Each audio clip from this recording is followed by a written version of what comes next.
Hello dear students, आज हम फिर साथ हैं। मैं शैली। हम लोग बीएड के कोर्स का अध्ययन कर रहे हैं और बीएड सेकेंड ईयर में चलने वाले पेपर अंडरस्टैंडिंग द सेल्फ, स्वयं की समझ, जो कि 4th पेपर है। अभी हम उसकी फर्स्ट यूनिट का अध्ययन कर रहे हैं। फर्स्ट यूनिट में चूँकि है एक्सप्लोरेशन इनटू सेल्फ, मतलब स्वयं की खोज करना, अंदर जानना। और इस प्रक्रिया में हम लोग पहले इस प्रक्रिया के 3 चरणों का अध्ययन कर चुके हैं। आज हम इस वीडियो में आत्मवर्णन यानी कि सेल्फ डिस्क्रिप्शन का अध्ययन करेंगे। आत्मवर्णन की जो प्रक्रिया है, हम ये कह सकते हैं कि स्वनिर्माण की बहुत मैच्योर्ड स्टेज है या बहुत अपर लेवल की स्टेज है, जिसमें कि व्यक्ति का स्व का निर्माण हो चुका है, व्यक्ति की अपने बारे में सेल्फ कंसेप्ट भी बन चुकी है, उसको ये अनुभव भी है कि वो स्वयं क्या है, सेल्फ परसेप्शन का डेवलपमेंट हो चुका है।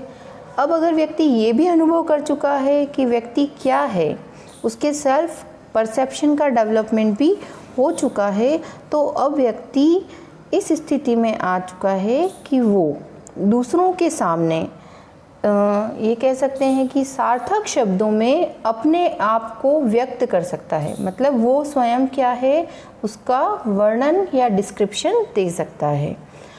अब हम जानेंगे आज कि आत्मवर्णन या सेल्फ डिस्क्रिप्शन क्या होता है और इसकी अवधारणा क्या है। आइए जानते हैं आत्मवर्णन के बारे में। जब छात्र स्वयं की भावनाओं और विचारों को समाज से समक्ष उपयोगी एवं सार्थक शब्दों में प्रस्तुत करता है, तब यह उसका जो प्रस्तुतिकरण है वह आत्मवर्णन कहलाता है। अर्थात वो अपने आप को जानकर लोगों के सामने क्या करने लगता है, अभिव्यक्त करने लगता है। आत्मवर्णन में विभिन्न प्रकार के सामाजिक, आध्यात्मिक, नैतिक एवं राष्ट्रीय मूल्यों का समावेश किया जाता है, जो व्यक्ति के विभिन्न स्रोतों से प्राप्त किए हुए होते हैं। यानी कि व्यक्ति के स्व का निर्माण हुआ, उस प्रक्रिया में हमने ये जाना था कि उसके शैक्षिक, सामाजिक, उसके आध्यात्मिक, नैतिक, राष्ट्रीय कई सारे मूल्यों ने मिलकर उसके स्व का क्या किया है, निर्माण किया है। सारी चीज़ों को मिलाकर व्यक्ति के एक आत्म का निर्माण हुआ है। तो जब भी व्यक्ति कोई बात करेगा, किसी भी चीज़ को अभिव्यक्त करने का प्रयास करेगा, तो वो सारी चीज़ें मिलकर एक संपूर्ण रूप में सामने आएंगी, एक समेकित रूप में सामने आएंगी, जो उसके आत्मवर्णन को प्रदर्शित करेगी। आत्मवर्णन में व्यक्ति अपनी स्वानुभूति को व्यक्त करता है। जैसा कि हमने अभी पीछे ही देखा था कि आत्मवर्णन जो है वो उसकी स्वानुभूति के आगे का चरण है। तो व्यक्ति ने अपने आप की अनुभूति कर ली है, तो जो कुछ भी उसने अनुभव किया है उसी को तो वो क्या करेगा, डिस्क्राइब करेगा।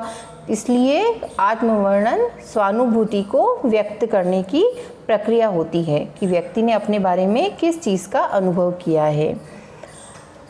आत्मवर्णन को समझने के लिए श्रीमती आर.के. शर्मा ने अपनी एक डेफिनेशन दी है, जिसको हम समझ लेते हैं। श्रीमती आर.के. शर्मा के अनुसार आत्मवर्णन के अंतर्गत एक व्यक्ति अपनी अर्जित एवं जन्मजात अनुभव, विचारों एवं बहुमूल्य विविध प्रकार के व्यवहारों का वर्णन समाजोपयोगी संदर्भ में करता है।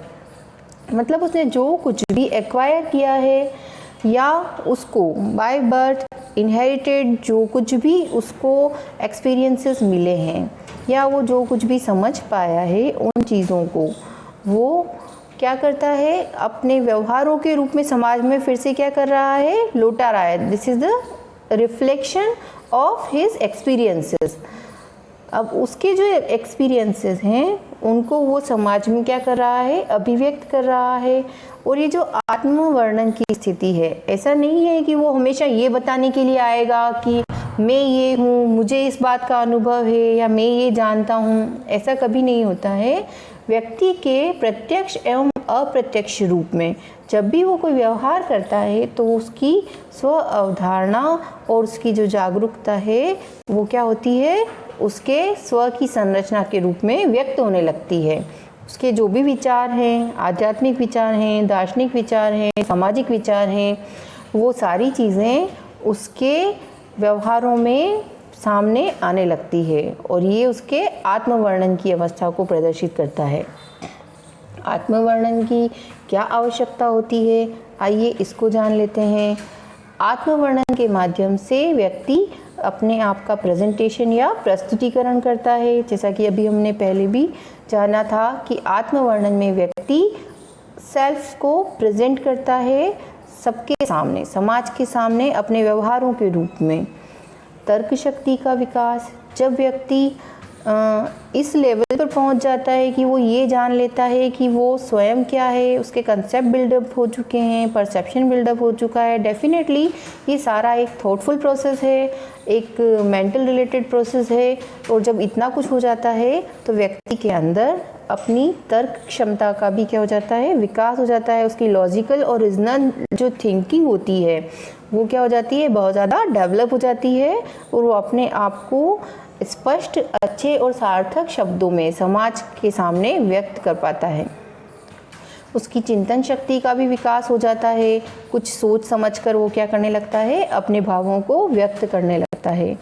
प्रतिभाओं का ज्ञान और विकास के लिए, अर्थात व्यक्ति आत्मवर्णन करेगा तो उसके अंदर जो कुछ भी क्षमताएं, प्रतिभाएं हैं वो किसी न किसी रूप में उसको खुद को समझ में आएंगी और वो उसको सबको व्यक्त करेगा। विभिन्न कौशलों के विकास के लिए, जैसा कि हमने जाना था कि प्रत्येक व्यक्ति की क्षमताएं अलग अलग है, तो उन स्किल्स को, उन योग्यताओं को वो किसी न किसी रूप में अपनी अभिव्यक्ति का रूप देकर या अपने डिस्क्रिप्शन का रूप देकर लोगों के सामने लेकर आएगा। आत्मविसंगतियों के उन्मूलन के लिए, अच्छा, जब व्यक्ति को ये नहीं कह सकते हैं कि उसके अंदर जो अच्छे गुण हैं उन्हीं का एहसास होता है। जब इतना व्यक्ति स्व के बारे में जान लेता है तो उसके अंदर जो खुद की विसंगतियां हैं, कमियां हैं, उनको भी वो जान लेता है। और उनको जानकर ऐसा ना हो कि लोगों के सामने वो चीज़ें व्यक्त हो जाएं या डिस्क्रिप्शन में आएँ, वो उनके प्रति क्या हो जाता है, जागरूक और सजग हो जाता है और उनको ठीक करने का, क्योर करने का यथासंभव प्रयास करने लगता है। सत्य की खोज के लिए, यानी कि किसी जो कुछ भी अगर व्यक्ति को स्व का ज्ञान हुआ है और इस लेवल तक अगर व्यक्ति पहुंचा है तो अब वो प्रेरित किसके लिए होता है, अपने सेल्फ को जानने के लिए और अपने आत्म वास्तविकरण की दशा की ओर। तो ये जो प्रोसेस है वो क्या है, सत्य की खोज के लिए जाना। उसके अनुभवों से या एक्सपीरियंसेस से जो उसको लाभ होते हैं, उन लाभों को भी वो क्या करता है, लोगों के साथ सेल्फ डिस्क्रिप्शन के थ्रू क्या करता है, शेयर करता है, बताता है, लोगों को उसका हिस्सा बनाता है। व्यक्ति ने स्वयं को जाना कि उसके अंदर एबिलिटी है कि वो जैसे उसने किसी सब्जेक्ट के बारे में बहुत अच्छा पढ़ा है और वो जानता है कि मैं इस चीज़ को डीपली स्टडी कर चुका हूँ, मैं इसके मर्म को, रहस्य को जानता हूँ, तो वो इन चीज़ों को जब लोगों को बताता है तो उसके अनुभवों का लाभ सभी को प्राप्त होता है। सर्वोत्तम व्यवहार के लिए, अपने व्यवहार में छुपी हुई बहुत सारी चीज़ों को व्यक्ति जानता है और जैसा कि मैंने भी बताया कि अच्छे के साथ साथ कमियों को भी जानता है और उसमें से वो जो बेस्ट बिहेवियर है उसको अभिव्यक्ति में लेकर आता है और सबके सामने प्रदर्शित करता है। अच्छा, स्वानुभूति जो हमने पढ़ी थी, सेल्फ परसेप्शन का डेवलपमेंट या व्यक्ति के स्व की पहचान होना, स्व का निर्माण होना, इन सभी प्रक्रियाओं के बाद व्यक्ति इस स्टेज में आता है कि वो अपना क्या करने लगता है, डिस्क्रिप्शन, लोगों को उसको आत्मवर्णन करना या हम कह सकते हैं अभिव्यक्तिकरण, आत्म अभिव्यक्तिकरण का प्रोसेस जब चालू होता है तो इस सारे प्रोसेस के अंदर कहीं ना कहीं उसके आसपास के जो लोग हैं, उसका परिवार, उसके भाई बहन, उसका पीयर ग्रुप, उसके टीचर्स, उसके स्कूल, समाज का वातावरण, सभी चीज़ें, इन सभी चीज़ों में बहुत ज़्यादा बड़ा रोल प्ले करती हैं। व्यक्ति के स्व के निर्माण को पॉजिटिव और नेगेटिव दोनों रूप में, प्रत्यक्ष और अप्रत्यक्ष दोनों प्रकार से प्रभावित करती है। इसको जानने के लिए हम एक शिक्षक या विद्यालय की क्या भूमिका होती है स्व के निर्माण में, इसका अध्ययन कर लेते हैं। जो शिक्षक है या जो विद्यालय है उससे बालक को मानवीय और नैतिक मूल्यों की शिक्षा प्राप्त होती है। ये तो हम जानते ही हैं कि हमेशा विद्यालय और जो शिक्षक हैं वो बालक के अंदर मानवीय गुणों का विकास करते हैं, नैतिक गुणों का विकास करते हैं और किसी न किसी रूप में इन चीज़ों का बालक के सेल्फ परसेप्शन और सेल्फ डिस्क्रिप्शन में बहुत ज़्यादा योगदान होता है। वहीं बच्चों को व्यवहार किस प्रकार से किए जाते हैं उसकी शिक्षा प्राप्त होती है। समाज के लिए वो उपयोगी कैसे होंगे इसके बारे में उनको शिक्षा प्राप्त होती है। सहभागिता के अवसर मिलते हैं, लोगों के साथ कोऑर्डिनेट करना और उनके साथ में कैसा अच्छा व्यवहार करना ताकि समाज को आगे ले जाया जा सके। ये सारी चीज़ें बच्चों को विद्यालयों में शिक्षकों के सानिध्य में सीखने को मिलती है। अच्छा, विद्यालय ही एक ऐसा माहौल या कह सकते हैं वातावरण प्रदान करता है जहां बच्चे को अपने प्रदर्शन का अवसर प्राप्त होता है।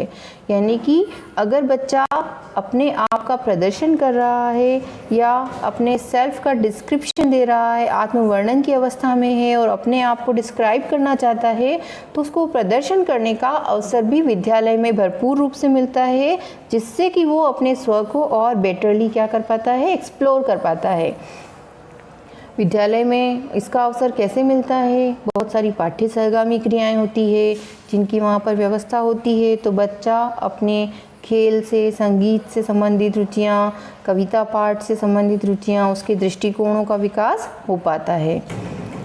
विद्यालय में होने वाले सांस्कृतिक कार्यक्रम जो होते हैं उनके उत्तरदायित्व अगर उसको दिए जाते हैं तो बालक को जब किसी चीज़ की रेस्पॉन्सिबिलिटी मिलती है तो व्यक्ति उसको पूरे रूप से क्या करने का प्रयास करता है, निभाने का प्रयास करता है और कहीं न कहीं इन उत्तरदायित्वों का निर्वहन करते हुए व्यक्ति को अपने स्व की खोज में बहुत अधिक मदद मिलती है। अगर बालक को सबसे पहले किसी चीज़ की रेस्पॉन्सिबिलिटी दी गई तो वो पूरा प्रयास करके उस चीज़ को अभिव्यक्त करता है। प्रतियोगिताओं का आयोजन विद्यालय में किया जाता है। अच्छा, विद्यालय में बच्चों को आध्यात्मिक शिक्षा भी दी जाती है। जैसे विद्यालय के अंदर प्रवेश करते ही बालक को सुबह सुबह प्रार्थना करवाई जाती है, तो बच्चे के अंदर आध्यात्मिक ज्ञान देने का प्रयास किया जाता है। विद्यालय में जो शिक्षक होता है वो पूरा प्रयास करता है कि बालकों के साथ बहुत अच्छा संप्रेषण वो स्थापित कर सके, कम्युनिकेशन में कोई गैप नहीं रहे। वो अपने सारे प्रयास लगाकर बच्चे के साथ एक बहुत अच्छा कम्युनिकेशन रिलेशन बिल्डअप करने का प्रयास करता है, जिससे कि बालक अपने आप को अच्छे प्रकार से स्व को जान पाता है और अपने अभिव्यक्तियों के रूप में व्यवहारों में व्यक्त कर पाता है।